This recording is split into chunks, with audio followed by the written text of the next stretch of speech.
Good evening. Welcome to the Hay Festival Book of the Month event.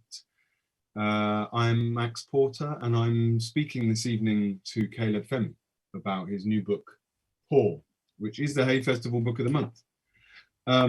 We will talk for half an hour or so and then we will take your questions. So if you have any questions, submit them in the form that you'll see on your screen, which has a submit question section. I should say that signed copies, I believe, of Paul are available from the Hay Festival online bookshop. They also have some of my books, but that is not why we're here. But I did do some quite nice doodles when I signed my things. This session is free, but if you are able to donate to support the work of the Hay Festival around the world, then that will be appreciated. And you can do that at hayfestival.org/donate. I actually can't think of a better segue into this event than the quote that Sandy Toksvig just gave from Emily Dickinson about writing a word and looking at that word until it shines.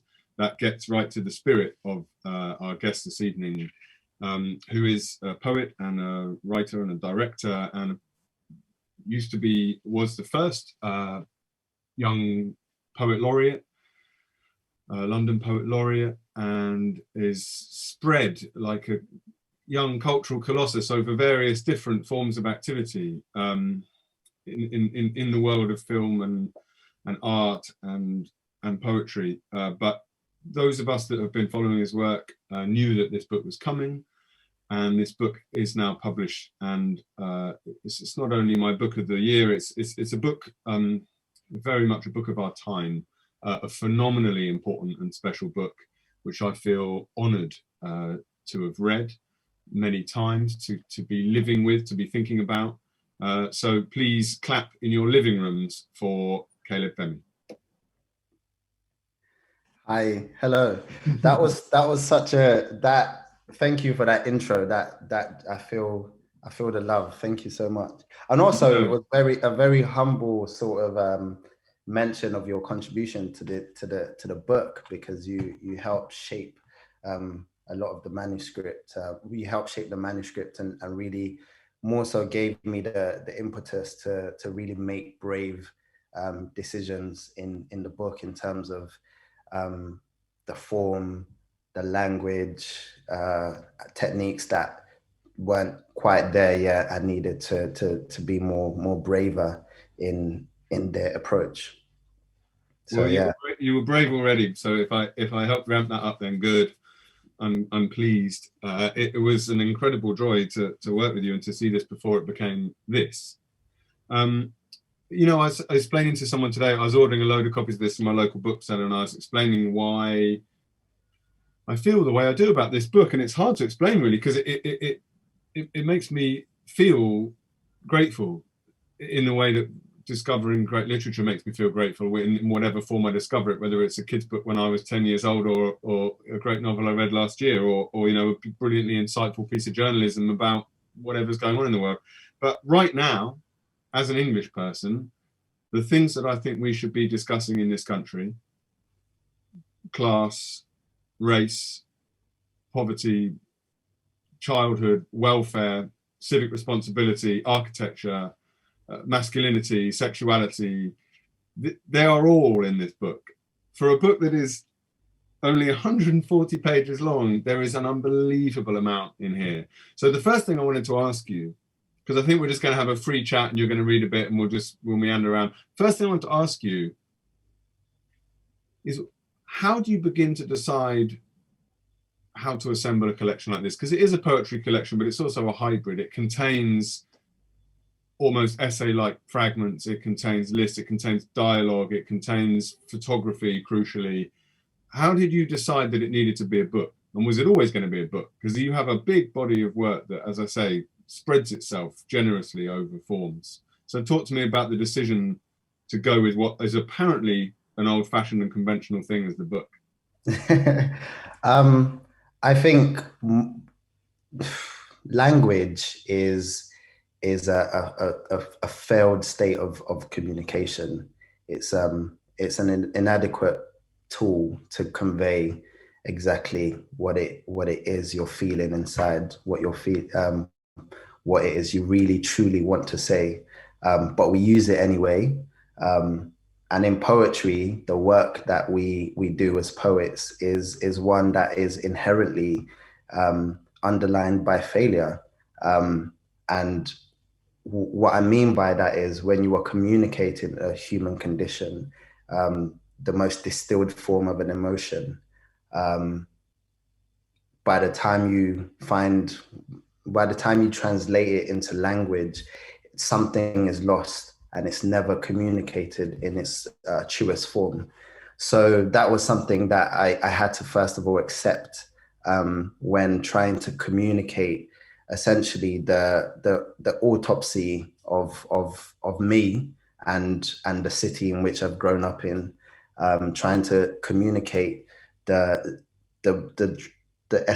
essence in its most triple, quadruple, however much distilled form that we experience, living, not even necessarily living in London, but living in any city around the world, any major city, that sort of lived experience that is a cocktail of thinking about your built environment, the community that you live in, how the laws and legislations shape your life, how the media interferes with your understanding of the world and your understanding of the self as well, and how you navigate that.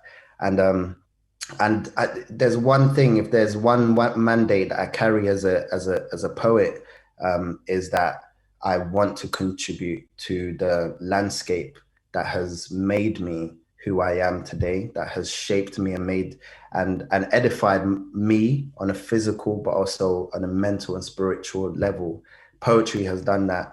I've stood on the shoulders of all the great writers, because we studied them in school, or we discovered them in the dark corners of our bedrooms, or in the library, or in one place or the other. And I always think, what am I contributing to that landscape?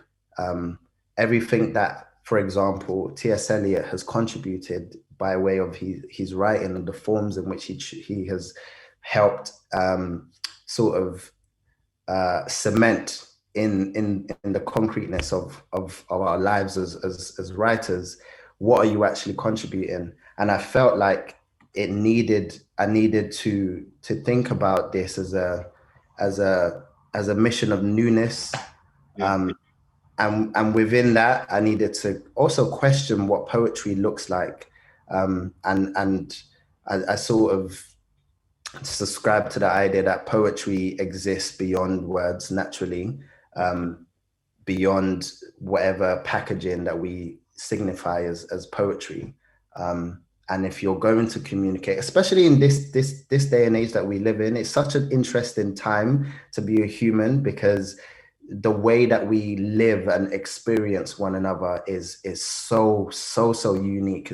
No other generation has experienced the internet technology in the way that we are experiencing it. So then how does the poetry that we write reflect that?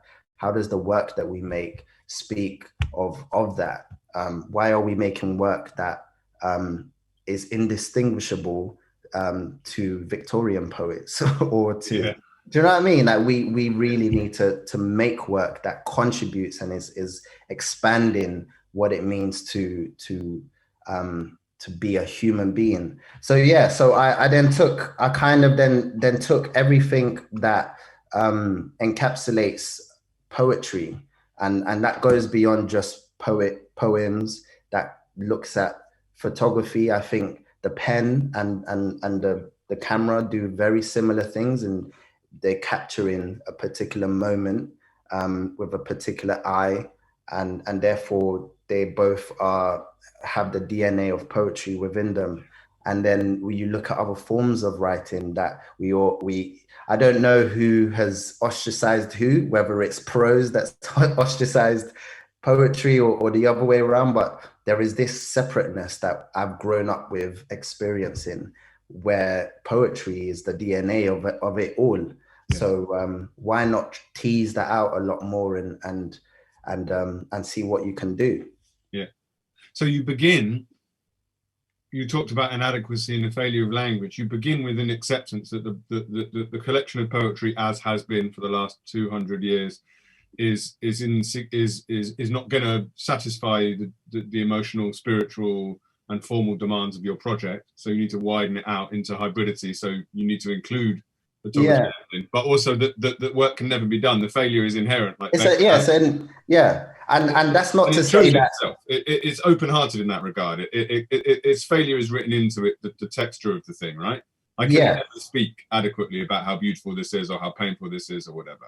Exactly. Which is very beautiful, like provocation philosophically, but it's also quite rare, particularly in the brash, confident world of the contemporary poet who seems to know everything and announces it in their language. Yeah. To say I'm vulnerable and there are holes, there are ghosts, there are holes, there are gaps, there is there is unknowing in this. Is like your proposition is gorgeous. Yeah, which is definitely to say I don't think all the works that have come before us are inadequate. And are failures in the sense of the word of the project that they have like embarked on.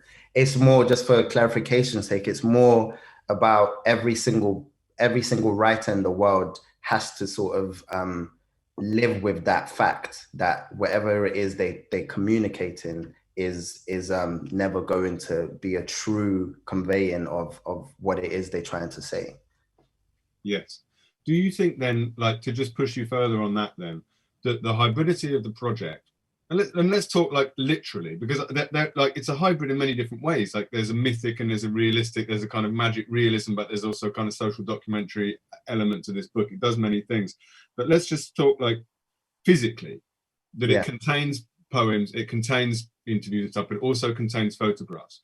Do you think that is, for you as a creative being, do you think that that's a way to tell the truth? Do you think it's a way of being more honest to have photography as well? Because it allows you a sort of representational movement or motion or dance type relationship to the subject that if you just wrote about it wouldn't be available to you?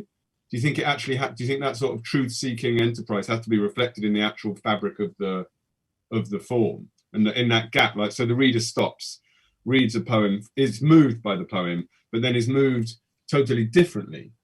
Yeah. A totally different part of my brain is engaged by the image. A totally different set of symbolic, like the architecture of the piece is suddenly totally shifted in a way that adds both to the poem and to the image. So like in any hybridity, it's not what A is and not what B is, it's what happens to me in my movement from A to B. Absolutely. Yeah, you there's nothing to say to add to that. That is perfect. That is what it is. Oh, well, good. Next question. Yeah, no. Oh, can we stop? There's no point mucking around. We haven't got much time, and there's a million things I want to talk to you about. And I hope we both live a long time and can have these conversations that we've started elsewhere, and they can carry on. But right now, for the audience at home, it's important to describe what this is. And you've called it a love letter. If it is a love letter, who are you writing to? Who is this a gift? I worship at the altar of the gift. Literature as gift. Who is this gift for?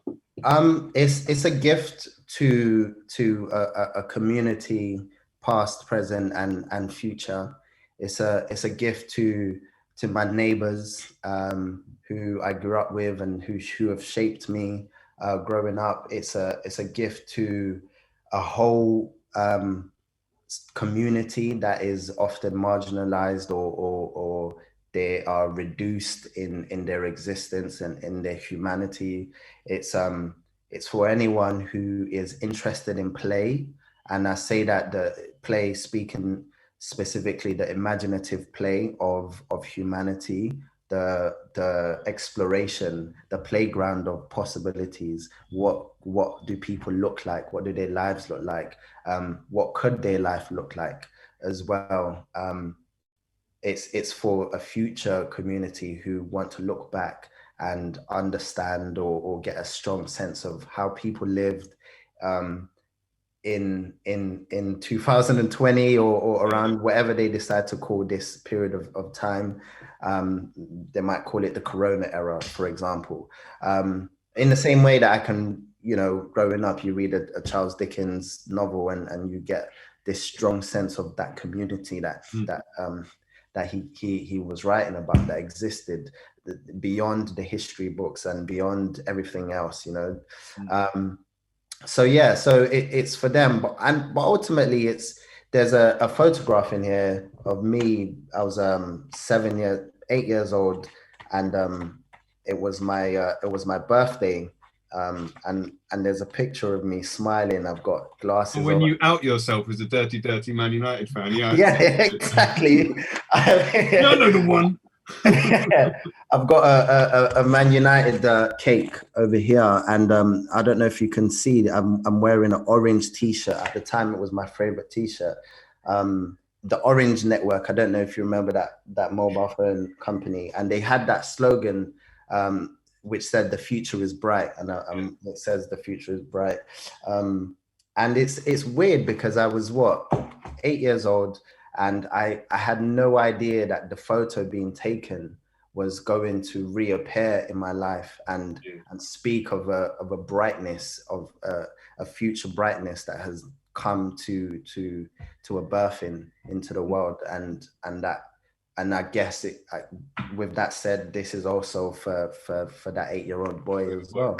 Well, this is where I sort of the heart of my emotional engagement with the book lies, is in the book as an account of boyhood, but also a memorial to boyhood past, boyhood lost, but also, as you say, like being generous enough to the self to be able to build a future or a present identity based on the remains of who you were and who the boys were, or all of the boys that we, as you said, that are so demonized or are turned into raw statistics, or indeed are like pumped up to become celebrities or Prime Minister of South London gigs, or, or, you know, or like novelist as the Mayor of London, but also like a figurehead in a city, like the way that these archetypes of man and boyhood are played with.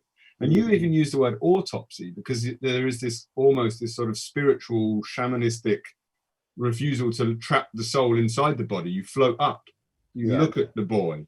So I just wanted to talk really about, you know, I'm interested in childhood as this time when the kind of membrane between the real and the imaginary is thinner than it is for us as adults.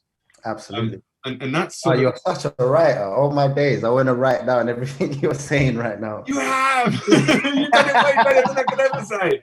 You've done it like 100 times better than I could ever do. But talk to us about the boy in the book, because he is you and he is your peers. And he is Damalola. Like he is polyphonic. Yeah. But there is also a sense that he is futuristic or he's a kind of mythic device in a way, isn't he? Like he's channeling something that became, like, you know, before the ectopic, before the sack. Like, is there some kind of sense in which the boy's reanimated as a kind of all-seeing sort of storytelling device beyond the mortal for you in this book? I think every time we our childhood existence is such a like you said, it's such a strange time of existence to experience reality, because it's almost like you're experiencing multiple alternate realities simultaneously, where anything is possible, and you subscribe to that. You can see beyond your channel of the universe, and you peer into others, and we call it the imagination. And I wanted to capture that because I think that is usually only afforded for non-working class, like that middle class boy like childhoodness. And I'm speaking in terms of generally looking at the media. We look at books that end up being super popular and heralded as one thing or the other. And I think it's rarely afforded. It rarely trickles down and afforded as a condition that we all experience. What So you mean in the portrayal of the working class child, there is stripped of all complexity and just made one dimensional as sad or yeah, there is in terms of what they don't have rather than what they have. Exactly, yeah. And then and if they ever sort of afforded that imaginative sort of dexterity, is as a form to sort of be grateful for like this benevolent lifting from one state of class into the other, or something like that. I don't know. It gets a bit it gets a little bit reductive in that way. So I wanted to play with that. I wanted to also explore the and remind, more than anything, which is a stupid responsibility to try and take on, but just remind us to never let that child die. It sounds super cliche, but there is something spiritual. I think when we are at our spiritually strongest is when we are most engaged with our childhoodness. And I think that there is something about that helps us prosper physically, mentally. It helps us be kinder to everyone around us, foster better bonds, but also be better problem solvers as well. I think often a lot of our problems, if we infuse that sort of childhood imagination and sort of playfulness into this concrete sensibility that we end up adopting as adults, then it would do a lot better for all of us. Oh, but also that kindness that you're describing is like profoundly relevant, because you're not just talking about the metaphorical death of the child, you are talking about the literal death of black bodies in a system that actively seeks to destroy them. So like written into the kindness is a protest as well, and a raising of awareness. Do you need to deal with that cat? Oh, that's my cat. Hold on, 2 seconds. Hey Festival audience, I'm just going to get, we're going to stop talking. I'm going to get Caleb to read now, because if you haven't heard him read as well before, then it's a very special thing.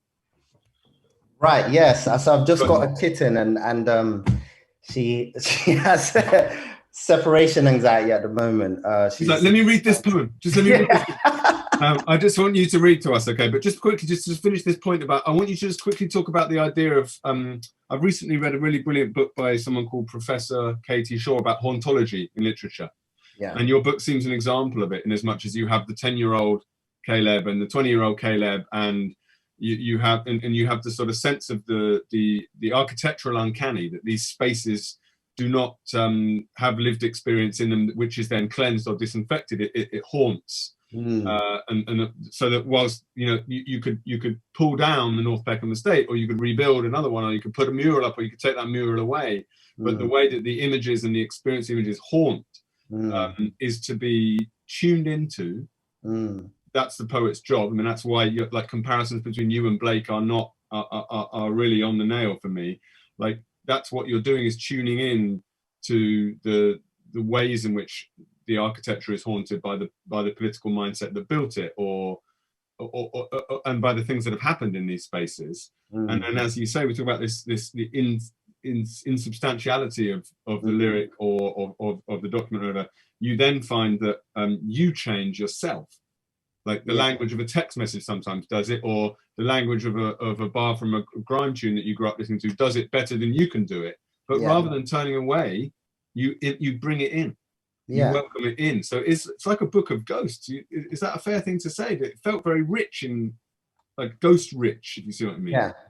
Yeah, absolutely. I think that's such a necessary and also such an interesting part to infuse. The work should have personality, and often our personality is just an expression of all the things that we have encountered in the world that we like and therefore retain, and then we shine it back out into the world, And I think that the best of works have that personality about them, in which they're not trying to shut away and show you this part of themselves that is very much curated, but all the loose parts of them that almost work as extensions to allow you to form a connection or to bridge something between your essence and that thing. So in bringing the world, as we're informed by so many things that make us who we are, all the small pieces of us, and and like you said, they sometimes communicate or capture things in ways that is absolutely just more poignant and perhaps more suitable than the way that we could sort of put a spin on it. And also there's this thing about like conversations with many various places. When I was in A-level, we looked at intertextuality, and that's a theory that's always sat with me. Just this sense of who are you talking to? Where is it being informed from? And then also who else can tune into that frequency and therefore be able to get something from what you're saying, to have a key. They're almost like keys that give you access to hidden rooms within the work that you're creating in that sense. So yeah, very much like ghosts, like a museum, a whole museum of them. And who doesn't love going to the museum? For sure. Well, you take us to a very generative museum where, you know, when you leave a museum, you leave and you're like, I want to create. I want to make connections. You know, that beautiful article where you're in conversation with Kano about the liner notes for the Hoodie Saw Summer and the project you did with him. And you talk about this question of to be young and poor and black in Britain. And you talking about anger, but also talking about the sheer hard work of your childhood. And your book is simultaneously as a work of social documentary, like extraordinarily insightful and upsetting about that and some of the things that happen to young people in this country. But it is also one of the most joyful books I've ever read. You come off it literally buzzing with joy, like the way that you convert fear, pain, mourning, the rituals of loss into movement and dance and song and buzz and the rave, like the sense of there being a rave about to happen, in which the ghosts of your dead friends are invited, and so is, as you say, so is Elliot, so is Alice Oswald, so is the guy behind the camera. Like everybody is invited. That makes it philosophically a truly radical book, really radical, as well as being fucking good. Listen, we've got really good questions, and I want you to answer the other people's questions, not mine. So can we just have a quick reading of any poem in the book that you'd like to give to us as a gift, and then we'll have some questions. Right. Speaking on joy and raves and partying and all of that, I'll read a poem called Cordyard, and it celebrates all the parties. I mean, it reminds me that, you know, we're not allowed out at the moment, and partying is something that seems to be almost a folklore now. But I'll read this, which kind of tries to. Saying this to my kids. People used to come up to you, total strangers, and just slobber all over your face and then walk off laughing. And they're like, and that was good?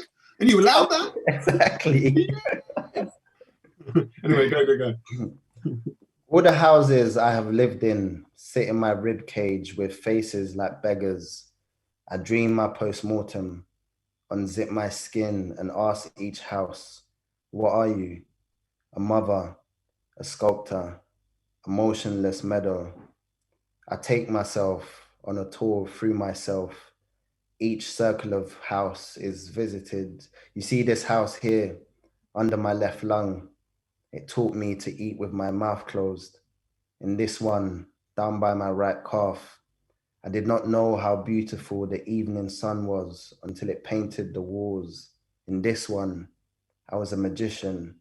In this one, a king of a shabby kingdom, and my subjects were bony. There, nobody asked me to prove shit, asked why I was standing where I was standing, or if I had an offensive weapon on me. I could not feed anyone a supper, but I kept love in this house, the old thing. I kept a shubs. I invited the whole ends to this cramped corner of the world, and we grew enormous. Yak spilt on skirts, air ached with sweet sweat. Daggering gal, zoots ashed on my windowsill. I held the shubs every night, and they swaggered back like the legs of tarantulas swimming through the dark, and we supped on this only. Between songs, we christened this house New Black House or House of Commons, and we kept 8 buckets of water in the house's 8 corners because there were enough of us there to die by fire. Oh man, thank you. That's beautiful. Thank you. Thank you. Yeah, I mean, I could, my book's the same as yours, and this is my 3rd copy I've done this to, but every page folded down and your phone auto-correcting griefs to Grenfell. Thank you. This is an important book for people of every age in this country to read now, every race, creed in this country. That's why I keep ordering more copies to send to everyone. Okay, right. We have a question from Jackson who says, I loved Paul. Do you have any recommendations of other books I should read next? Yes. I love a book by J. Bernard called Surge. That's definitely a book that should be read. Yeah. There is a book called by Inua Elliams called The Actual. That's out at the moment. It's phenomenal. Of course, you need to get Max Porter's books as well. Hey, shut up. Right, next question. No. I totally recommend both Surge and Inua's new book as well. Amazing books. Jen says, I read that you're a filmmaker and photographer as well as a poet. When you have something you want to say, how do you decide which medium to use? I don't really see as me needing to decide pick one or the other. I think they're all trying to say the same thing. I end up being, once I'm preoccupied with something in my head, then everything I'm making is a reflection of that. Beautiful. Mark says, you've spoken about the way news photography forms how people see Britain's Black youth. What effect has it had on you and your work?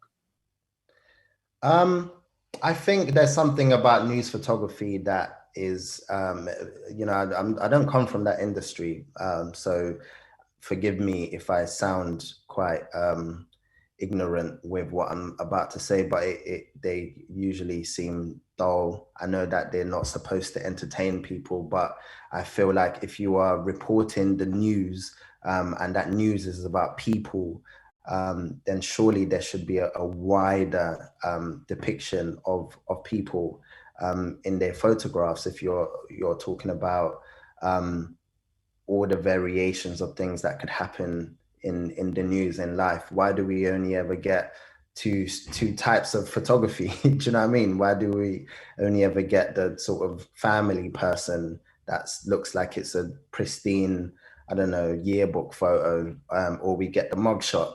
And I just think this polarization of people it seeps into our psyche, and then makes a very rigid understanding of who people are in life, and also there's a question about who is afforded one type of photography and who's then afforded the other type, and how that shapes especially working class Black people, which is why I wanted to question that and ask people if they really, when they think about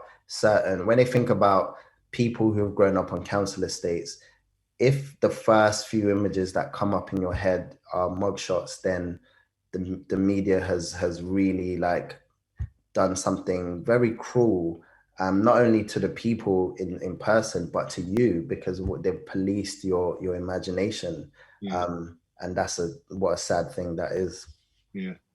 The first work of yours I came across, actually the first thing I came across was your beautiful thing about gigs, but after that it was basically nature photography, yeah, and couture, fashion stuff, and which is not a space traditionally reserved for working class Black men, and then and dance. To me, the first thing I think about when I think about your work is bodies in space, is dance, is tenderness and affection, sometimes between young Black males.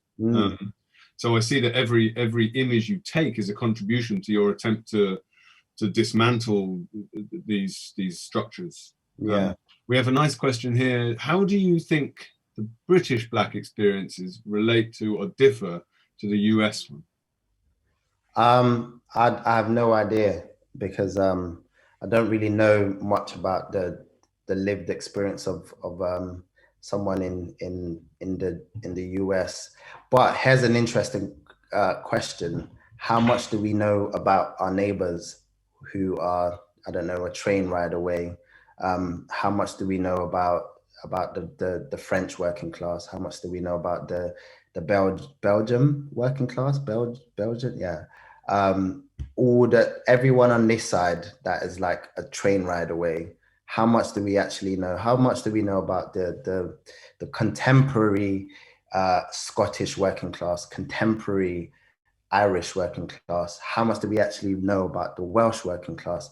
And how does that weigh our knowledge of that? How much is it compared to the American working class? Yeah. I think naturally, because of the way the world sort of exists, a lot of America is very prominent in our consciousness, which is a good thing sometimes, but also sometimes it kind of takes our attention away from our closer neighbors, who I think is more important for us to sort of be in more conversation with, if we're comparing anything. Yeah. Also, I hate to sound like an advert for my concerns, but this is why I would give the last money in my bank account to a literacy charity, because the ability to read takes you to those places. Absolutely. Allows you to cross borders and understand the lives of others, or at least begin to understand the lives of others. Like the whole cliche of reading being an empathy machine, and the interrogation of whether that is in fact laziness or part of the effort, or at least on the right road, is everything. Like just some of the, I read a really amazing book about Scottish working class recently. I read a really amazing, one can travel in books, and if you deny people books, then you are denying them the first steps of social justice. Yeah. Absolutely. Our National Literacy Trust. If you were Prime Minister for the day, what would be the first changes you made? I think firstly, every funding cut that has occurred to working class communities will be reinstated and increased. And the arts as well, or the support that the arts have been taken away from the arts industry, and the NHS and all of that. There's so many places in which I would sort of put my focus on. But here's the thing that is easy for me to admit: I am wholesomely unqualified for that for that job. If that was offered to me tomorrow, like a genuine, like, you can run the country, I would have to pass it up, because it's something that is far beyond. Because we need experts. Because we need experts, and even our experts need experts. Yeah. It's one of the most important most important responsibilities in the modern world, is when you're asked to do something you're not qualified to do, just say no, ask someone else, please. Exactly. Yeah. There's a nice question here. Hey, Caleb, can you please tell us more about the magic of the North Peckham estate, the stories that rivaled Harry Potter, etc.? Oh, right. So we were, growing up, so for anyone who doesn't know, North Peckham estate is comprised of 1,444 homes, and you can literally walk 2 miles from one side of the estate to the other, and you would never have to be outside in the open air, because each block is connected with these walkways. And then on the walkways and in various places in the estate, you have your laundrette, you have your newsagent, you have all these other amenities and shops that just essentially means that you are living in a self-contained space. And when you are 8 years old, that is the perfect breeding ground for your imagination to run wild, and for you to find an abundance of magic. It felt like an international space station sometimes. Other times it felt like this kingdom unto itself, and the hallways and the blocks felt alive. They felt they were breathing and speaking. Sometimes when the wind hits the one side of the estate, you can almost hear voices. Yeah. So you had people. We had a lot of folklores and a lot of people gossip that would say, oh, the neighbor from down the road over there turns into a cat at night, or he or that sort of woman that lives on the other side of Winchcombe Court runs through the walls, or has the ability to run through the walls, or can, like, you had all these like crazy stories that essentially rivaled Harry Potter, because when the platform 9 3/4, when I saw that for the first time, I was like, oh my God, that reminds me of this person's story, which then kind of makes Harry Potter a thing that, I don't know, didn't really wow me as much. It felt more lean into like documentary than fantastical escape. Would you talk a bit about the kind of elements of that storytelling? Like, if you think about the child as not as obviously being a member of part of his family and the people that lived in your flat, but also as part of this broad multiracial community that live in this thing, what are the stories that are told? And do you think that there is an element that because I suppose, like, one of the, like, if you think about the sort of, I don't want to say that, I don't want to give them like the authority of being the kind of controllers of your story, but they're nevertheless like they're lightning conductors in the story. And one of them is the church, like, is the pastor. Is like there are religious narratives as well, but there are also ancestral narratives, and therefore multiplied by however many thousands of people, that's necessarily a multicultural blend. It's a multicultural mix. So your storytelling ingredients, as it were, like the things that fed you, and it was incredibly diverse. Do you think that accounts for? Do you think that accounts for who you are as a stylist now? That kind of diversity of input. Yeah, absolutely. So first of all, growing up with one of the, probably in the Western world, the most well-known sort of story in the world, the Christian story, growing up with a father who is a bishop.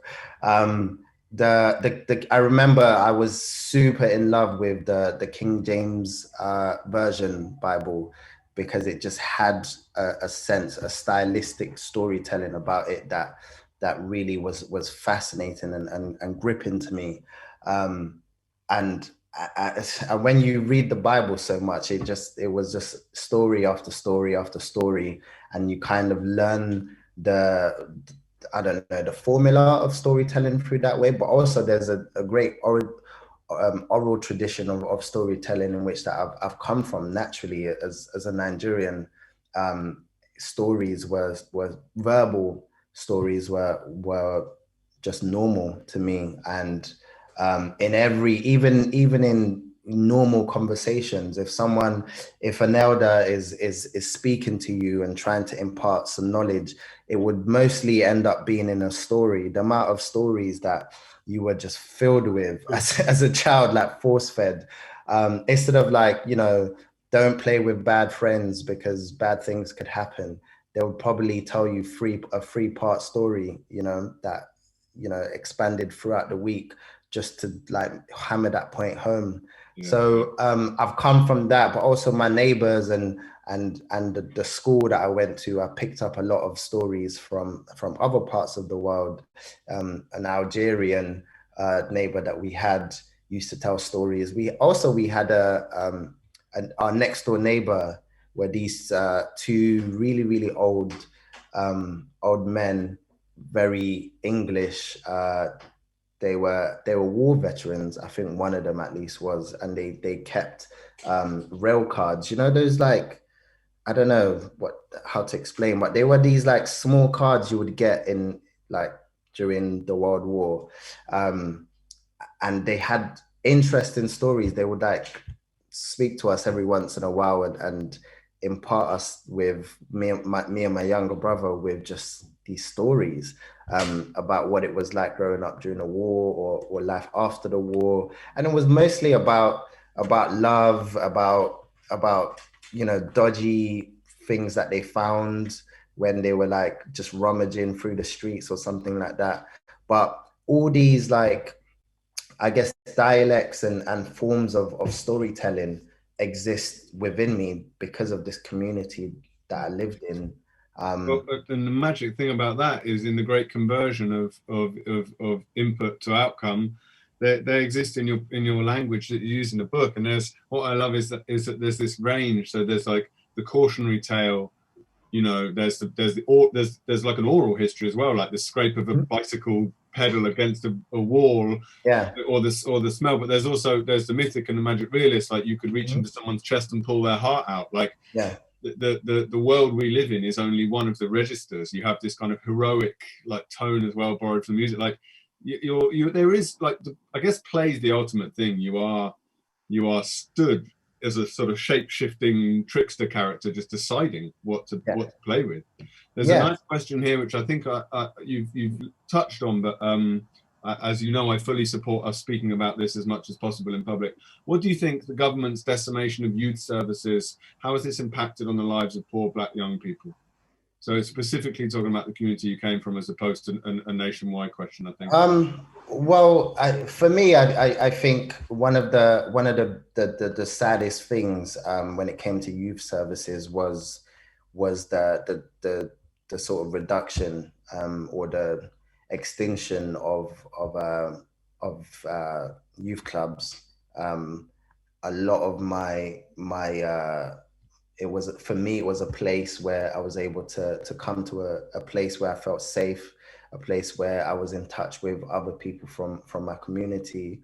I was able to foster a lot of my artistic skills. You had, music courses, you had like all these other like community outreach stuff. It was a place where, someone from, I don't know, a sexual health charity, for example, can come and speak to you, or someone who is from a mental health charity can come and speak to you. And you had all these access to everything that was forming your sort of identity, where when you're that age, you're trying to make sense of the world, who you are in relation to the world.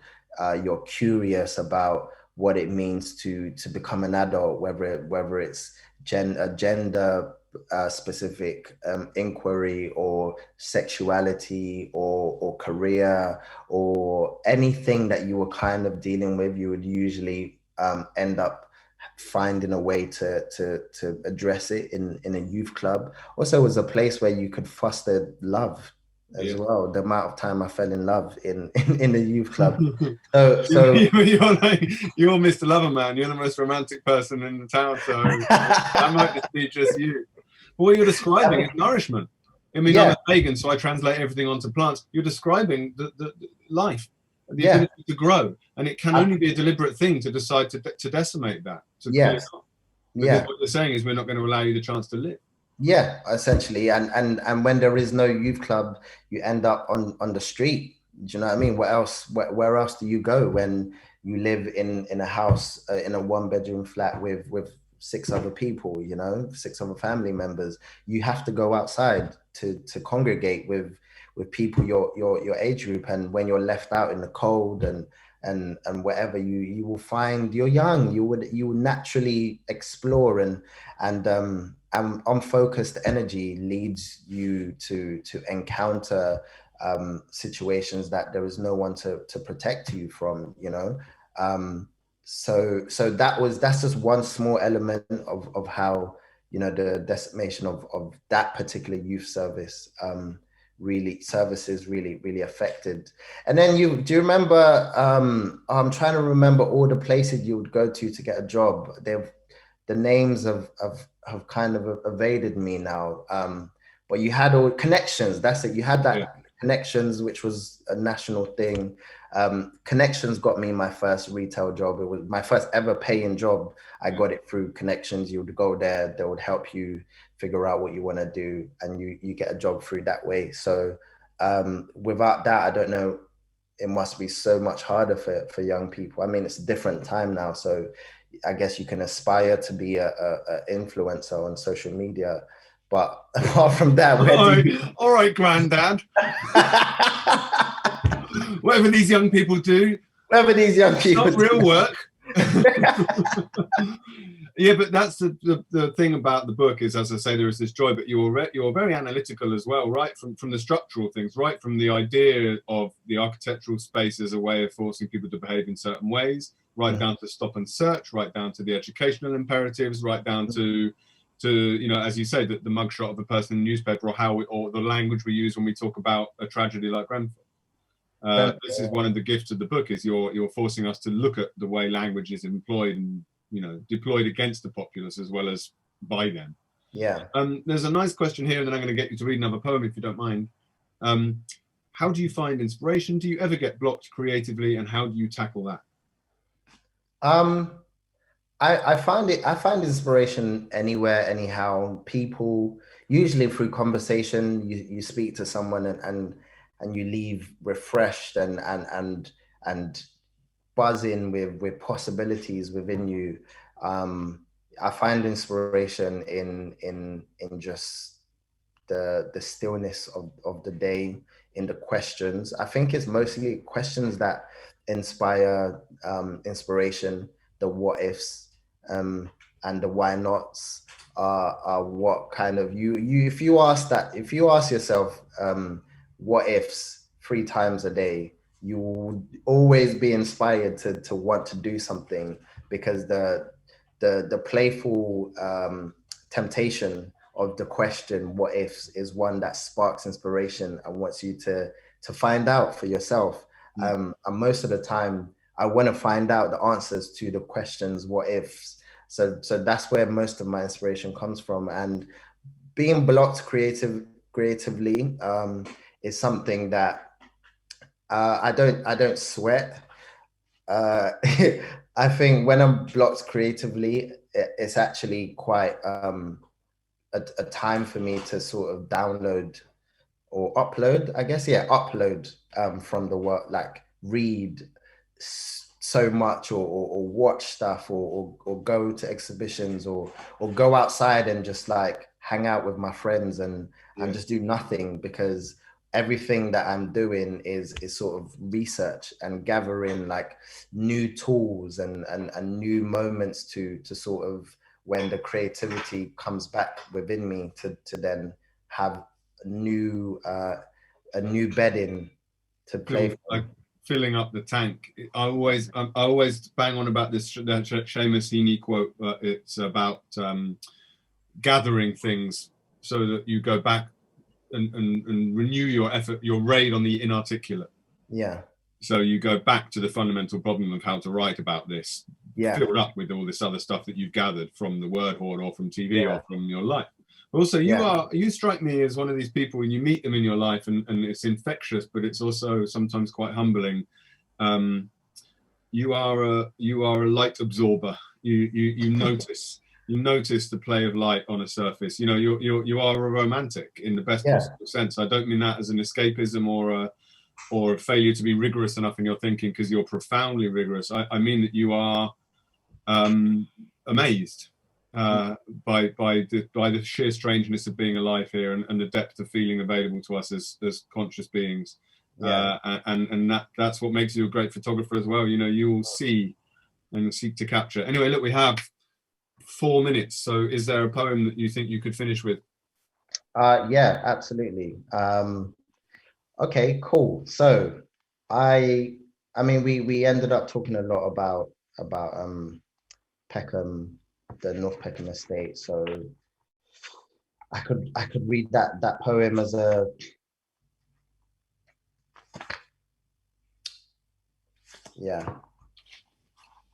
Oh no, we're talking about romance actually. Let's read that then, shall we? Actually, yeah, let's do that. This is a poem called All yours, Mr. Lover, do your thing. It's called Ode to South London Girldom. October is a strange month. The sun dies and leaves behind fire petals, and you emerge in the slickest finger waves. What I would give to see you every night in my dreams, coiling your lower back like stems slicking around slips of rays, stopping traffic stopping. I am able to describe the setting to the night architect who builds my dreams.